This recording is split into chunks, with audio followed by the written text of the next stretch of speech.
ನಾವು ಸೂರಜ್ ಹೆಗಡೆ ನಮ್ಮ ಆತ್ಮೀಯ ಸ್ನೇಹಿತ ದೇವರಾಜ ಅರಸು ಅವರ ಮೊಮ್ಮಗ. ಅವರು ನಮ್ಮ ಪಕ್ಷದ ಒಬ್ಬ ನಿಷ್ಠಾವಂತ ಕಾರ್ಯಕರ್ತ, ನನ್ನ ಜೊತೆ ಪದಾಧಿಕಾರಿ ಮತ್ತು ಗ್ಯಾರಂಟಿ ಸಮಿತಿಯ ಉಪಾಧ್ಯಕ್ಷರು. ಅವರಿಗೆ ರಾಜ್ಯ ಮಟ್ಟದ ಸಚಿವ ಸ್ಥಾನ ಕೂಡ ಅವರಿಗೆ ಕೊಟ್ಟಿತ್ತು. ಸೊ ಅವರು ನಿನ್ನೆ ರಾತ್ರಿ ನಾನು ಅವ್ರ ಬಗ್ಗೆ ದೊಡ್ಡ ಆಕಾಂಕ್ಷೆಯನ್ನು ಇಟ್ಕೊಂಡಿದ್ದಂಥವನು. ಇಡೀ ಪಕ್ಷ ಅವ್ರ ಮೇಲೆ ಅವಲಂಬಿಸಿತ್ತು.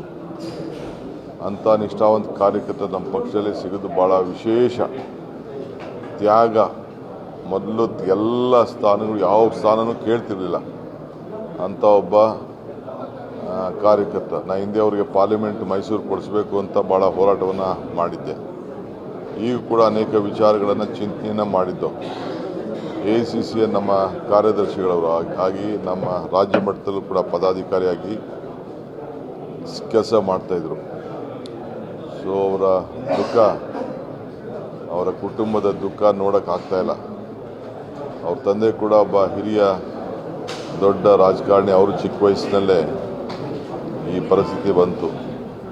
ಸೊ ನಾನು, ಪಕ್ಷ, ಸರ್ಕಾರ ಮೂರು ಜನನೂ ಕೂಡ ಪಕ್ಷ ಮತ್ತು ಸರ್ಕಾರ ಮತ್ತು ವೈಯಕ್ತಿಕವಾಗಿ ನಮ್ಮೆಲ್ಲರೂ ಕೂಡ ಭಾಳ ದುಃಖ ಉಂಟಾಗಿದೆ. ಕರ್ನಾಟಕ ಸರ್ಕಾರ ಅವ್ರಿಗೆ ಸರ್ಕಾರಿ ಗೌರವದೊಂದಿಗೆ ಅವರ ಕುಟುಂಬದವರು ಯಾವಾಗ ಅಂತಿಮ ನಮನ ಸಲ್ಲಿಸಬೇಕು ಅಂತೇಳಿ ತೀರ್ಮಾನ ಮಾಡ್ತಾರೋ ಆ ಗೌರವವನ್ನು ಕೊಡುವಂಥ ಆದೇಶವನ್ನು ನಾನು ಈಗಾಗಲೇ ಚೀಫ್ ಸೆಕ್ರೆಟರಿ ಅವ್ರಿಗೆ ತಿಳಿಸಿದ್ದೇನೆ.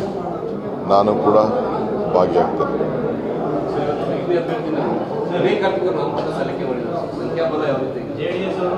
ಅಲ್ಲಪ್ಪ, ರಾಜಕಾರಣದಲ್ಲಿ ಯಾರು ಚೆಸ್ ಗೇಮ್ನ ಯಾವ ಪಾಯಿಂಟ್ ಎಲ್ಲಿಡ್ತಾರೆ ಅಂತ ಯಾರು ಹೇಳ್ತಾರಾ?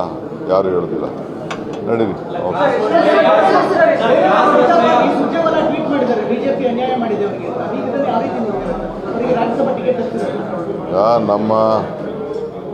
ನಾನೀಗ ಸದ್ಯಕ್ಕೇನು ಮಾತಾಡೋಕ್ಕೆ ಹೋಗೋದಿಲ್ಲ. ಅವ್ರು ಮಾತಾಡಿದ್ದಾರೆ, ನಾನು ಮಾತಾಡೋಕ್ಕೆ ಹೋಗೋದಿಲ್ಲ.